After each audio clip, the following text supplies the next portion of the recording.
On 28th March 2025, withdrawal of 297,800 public participation is what is indicated in IFMIS. Do you know that the same gentleman again on 7th March did 2 withdrawals? He did the first withdrawal of 50,000 stationery, was the description, and then the same person on 7th of March 2025 withdrew 165,000.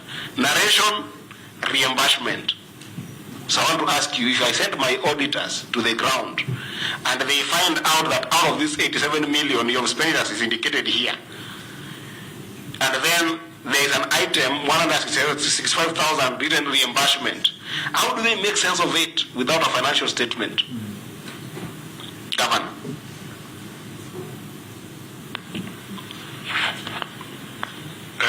Chair, I think all these things will be audited.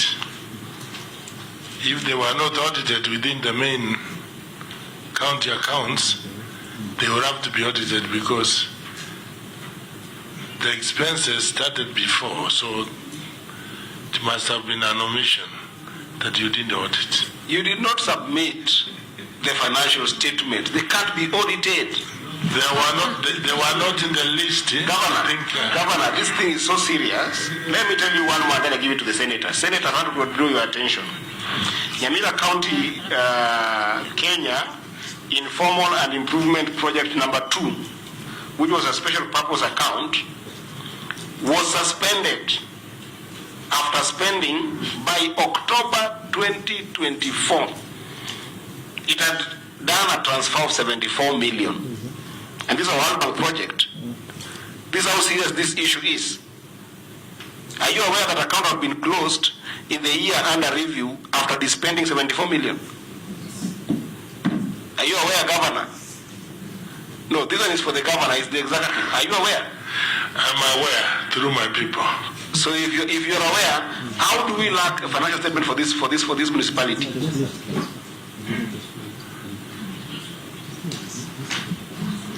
Governor. I think the auditor did not audit the establishments of Nyawasco. I think they should. No, I'm talking about Keroka municipality. We are now in Keroka municipality. That's what I've been discussing here. Honorable Chair. You're not allowed to speak without the Governor. Okay. This is I delegate the Chief Officer to explain. Go ahead. Honorable Chair, just like Nyawasco, Keroka was just formed, and by the time auditing for 24-25 was being done, it was under the executive, under the Department of Lands and Urban Planning. So indeed, all these expenses were audited. Do you understand how a municipality is established? Yes, by a charter, Yeah. the Urban Cities Act. And then after establishment, what happens? It is gazetted. After gazettement, Okay, maybe the minister can. after gazettement, you immediately ensure there is fiduciary autonomy, there is operational autonomy, there is administrative autonomy. The expenses that were spent here were spent on those particular functions, meaning that it existed. No, actually, it didn't exist. Audit. Okay, not yeah. Okay, well, I don't know how I can explain it, Chair, so that you get it. The coming financial year is when we are going to audit Keroka municipality as an independent municipality that has been chartered and the act is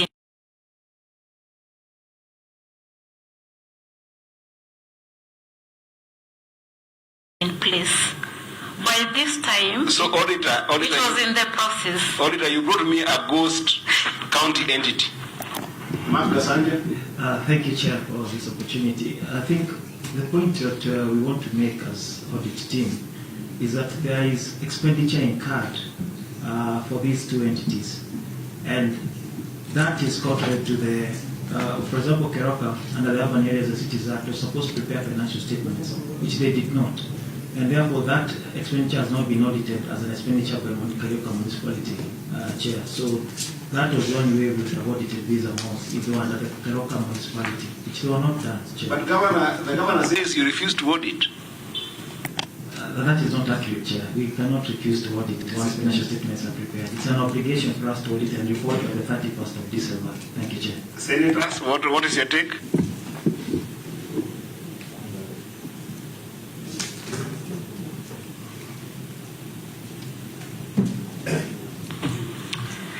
Chair, I gather from this session that Governor, are you really in control of what is happening in your account, Governor? You don't strike me as if you know what's going on. Do you attend these exit meetings, these entry meetings? Do you personally sit to attend in those meetings? I do attend, but this one I didn't. You didn't? Yes. So that's why you appear totally clueless today. You don't know what really happened.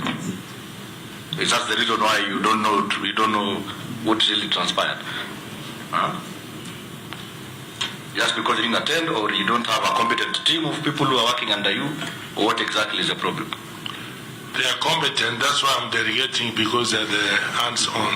Because you're not even answering these questions. Everything is, you're saying delegate. Anyway, I want legal to read to us the penalties that you would face when you fail on compliance of submitting financial statements. I think, is it 119 PFM? 62. That would be section 62 of the Public Audit Act. Please go ahead and read. Okay. Thank you, Chair. This is Public Audit Act, and Section 47 on the time limit for submission of documents is the financial statement required under the Constitution, the Public Finance Management Act, and any other legislation is supposed to be submitted to the Auditor General within 3 months after the end of the fiscal year to which the accounts relate. And then the penalty for failure to do that is under Section 62 of the same Act, whereby it reads under subsection 1, a person shall not, and then the relevant paragraphs is B and C, without justification, fail to provide information required under this Act. C, without justification, fail to provide information within reasonable time that is required under this Act. And then subsection 2, a person who contravenes subsection 1 commits an offense and is liable on conviction to a fine not exceeding 5 million shillings or to imprisonment for a term not exceeding 3 years or to both. And then there is also, Chair, Section 66 of the same Act on eligibility to hold public office, where a person who is convicted of an offense under this Act, that is the Public Audit Act, shall not be eligible to hold public office or work with an entity owned in whole or part by the state for a period of 10 years following the conviction. Thank you, Chair. So, Chair, through Chair, Governor, do you want us to go through that way that the legal has read, or you have proper, practical, tangible, corrective measures that would convince this committee for us to proceed today? I think we can't go that route. We can provide all the documentations. We are not auditing you today. You had that window to provide and you never provided. I think my people, once it was not in the entry list, I think in future, Governor, let's take this committee a little bit serious.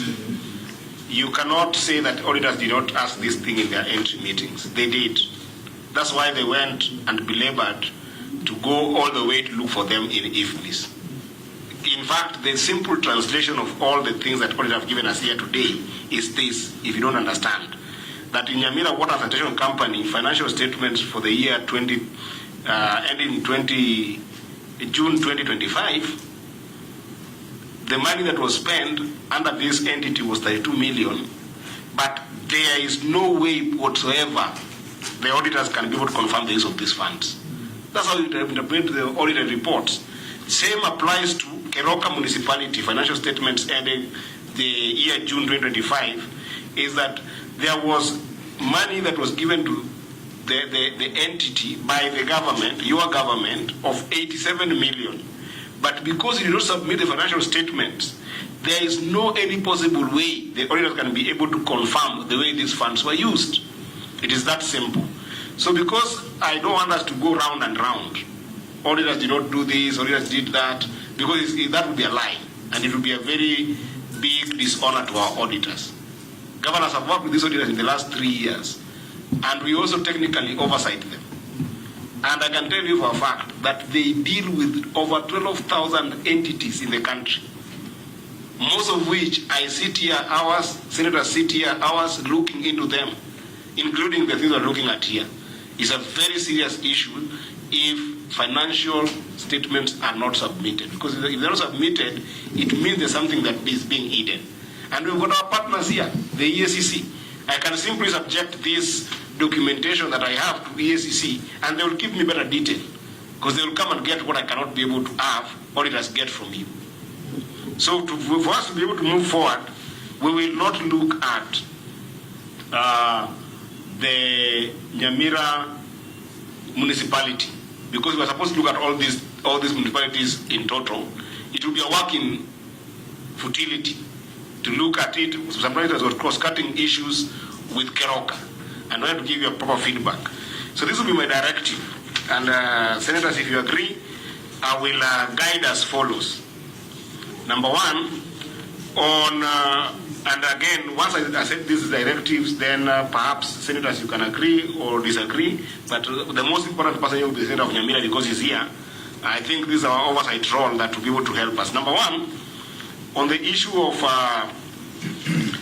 Nyamira water, within 7 days, Governor, I want you to submit all the information on whether the water company when the water company was established.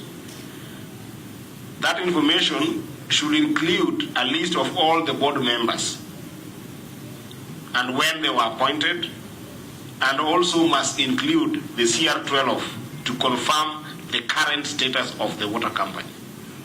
That is number one. Number two, within the same timeline, I want you to provide a detailed information on how the 32 million was accounted for and what it was spent on. A detailed, meaning from what we are getting from IFMIS, if you tell me that there were officers who went to Kisumu for some feasibility study and used 300,000 or used 1 million, we want to know the name of those officers, the dates that they were in those meetings, and what were the resolutions of those meetings within the next 7 days. Because if it happened, that is, if IFMIS, this is not something you're going to look for, it must be there. And then lastly, provide a list of all entities under the county government of Nyamira and the days when they were established. Because if you spend 979 million on these entities that I cannot be able to figure out in your financial statement, surely for us to be able to be fair to Nyamira Water and Sanitation Company, I must know all those entities within the next 7 days.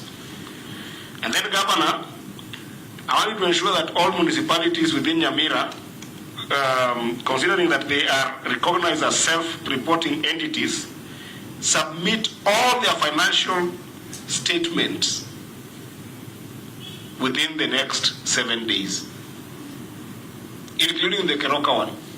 They must give them to the auditors, and the auditors must get back to us with those ones. And of course, that also applies for the future, but for the immediate effect is that submit all the documentations for Keroka. Go and isolate them. In fact, my next recommendation is this.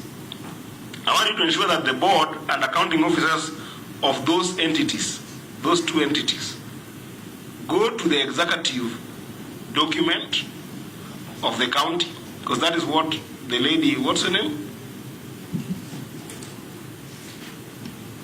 Honorable Chair, my name is Dr. Sanat Maub. And you are the CC?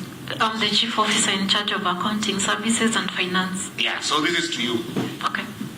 Governor, I want you to ensure that that accounting officer who have just spoken and the respective boards of the two institutions extract financial statements of both entities from the executive financial statements and submit them to the Auditor General for audit in arrears. There's something called audit in arrears, and my brother Mark Gahanja will explain to you what that means in the next 30 days.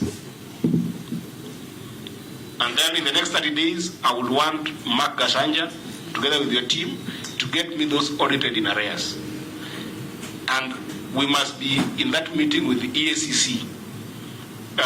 Clerk, take note, after those 30 days, I want to reschedule the meeting with the governor on those two entities. And it is in that meeting that we will also look at the Nyamira County, the Nyamira municipality documentations. Is that okay to guide? Mark, do you have any doubts? Chair, just so that clarity on the 30 days. Yes. Because you're given 7 days. 7 days for them to submit, and then within 30 days we go through audit reports. Exactly. So they must submit all those documentations in 30 days, do the extraction in 7 days, and then I've given the auditors up to 30 days from today, meaning it should be 23 days after the submissions to get us all those audited in arrears. Is that fair to you, auditors? Yes, Chair, the team confirms they're able to do that. So once the auditors confirm, then Governor, your people should do their work. In the next 7 days, they must submit all those documents, and then we will be able to call you back here for all those 3 entities in 30 days. We will give you a date through the clerk. Agreed. And EACC, please take notes, especially in helping us to analyze the documentations from the Nyamira water. Once they are sent to us, I will invite you in that conversation. Senators, that will be my guidance for this meeting. If you have got anything to add, I will start with the senator from Nyamira, if that guidance would be okay with your county. Chair, I don't know, you had some documents. Okay. Oh, actually, why can't you finish once the senators have also commented, in case they might not be in tandem, because they're the sitting Senate. Senators, your last words with that recommendation? Chair, I oblige with your guidance. Okay. Chair, I am most guided by your guidance. I was just wondering why the governor even came here today. If he didn't submit reports in Nyamira, Governor, what were you coming to do here today? Because you have nothing to even provide to us. So I hope what you've been told by Chair to do will be done within the strict timelines, so that next time when you come here, we are able to move forward in a very friendly manner. And don't take offense, Governor. We are here to correct each other. Some of us are sitting here as the Senate. Tomorrow we'll probably be sitting there as the Governor. And it's a learning experience. So I hope you've learned something. You first of all learned to sit in entry meetings and to sit in exit meetings. These things will not have come to the Senate if you sat in those 2 meetings, Governor. Otherwise, I wish you all the very best. See you soon at the Senate. Thank you, Chair. Senator Siango. Chair, I'm in agreement with the recommendations that you have given as the chair of this committee. Thank you. Senator Nyamira. Chair. Chairman, just like all of you, my interest why I came here this afternoon is just to get the advantage of knowing how the 32 million has been spent to give the people of Nyamira some water, to uplift their living standard, and just to understand how a municipality that is very near to where I live, Keroka, has spent its 7 million shillings. Unfortunately, that has not happened. I hope next time we'll get better information so that we have proper governance and accountability. But I'll also extend an invitation. Just in case these issues are cross-cutting, I'm a member of CPAC. Just in the event that this has been accounted for in CPAC accounting reports, then we'll see what has happened there. But I know the practice has always been that these issues are referred to CPIC and not CPAC. But I thank you for having accorded us the opportunity to appear before you, and asanteni. Governor, your last or final remarks? Chairman and Senators, I thank you for your guidance, your deliberations. I think I'm ready to see you after 30 days. Thank you, Governor. I want to make it very clear that CPIC does its own work and PAC does its own work. I can assure you for a fact, Senator of Nyamira, that whatever work the CPIC does has got mandate established under our standing orders. And whatever work we do as CPIC, I've got nothing or interference whatsoever with CPIC. So I wouldn't rely on CPIC information. That's why my guidance has been that the officer who is the accounting officer to the governor, it is on their duty to go and extract whatever they think is an executive summary or whichever audit of finance is the executive, and give it to my auditors so that I can be able to go into detail. I cannot, clear audit query as a vice chair here and in honor of the members of this committee. There is no way the members of these committees are going to clear audit queries on the basis of what is in CPAC. Then that will be losing our mandate. So we will only clear these audit queries when they appear before us here as directed and as audited by our auditors.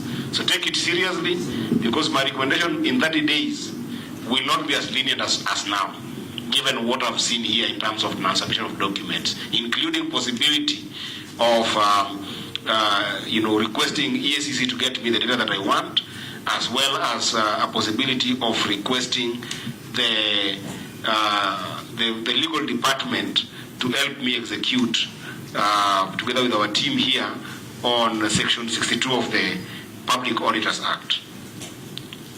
Lastly, Governor, as the chair of this committee, who understands the pain these senators go through, one, to be here when they're supposed to be on recess. All of them are supposed to be on recess. And then number two, the pain that they went through to help smaller counties get extra coin to serve the people. I wish you would have seen your senator, because I sit in the Finance and Budget Committee where we were working on getting more money to the smaller counties. Your senator was on my neck. He fought me over 400 million to add to Nyamira County. And we did eventually, because of the 12 smaller counties, Nyamira actually appears among them. He moved the motion against my own will, because he really wanted money to come to Nyamira. And eventually he convinced me, and I had to see the sense why we had to give Nyamira more money. It will be very bad if you come with all these officers from Nyamira, then spend money of Nyamira County to come to this meeting, and then you don't transact a business. That money could have provided water or done some service to people of Nyamira. I hate it when I'm forced by governors to send you back, and then you come back when you've spent public money to come to this committee. So let this be the last time we are sending you back on your responsibility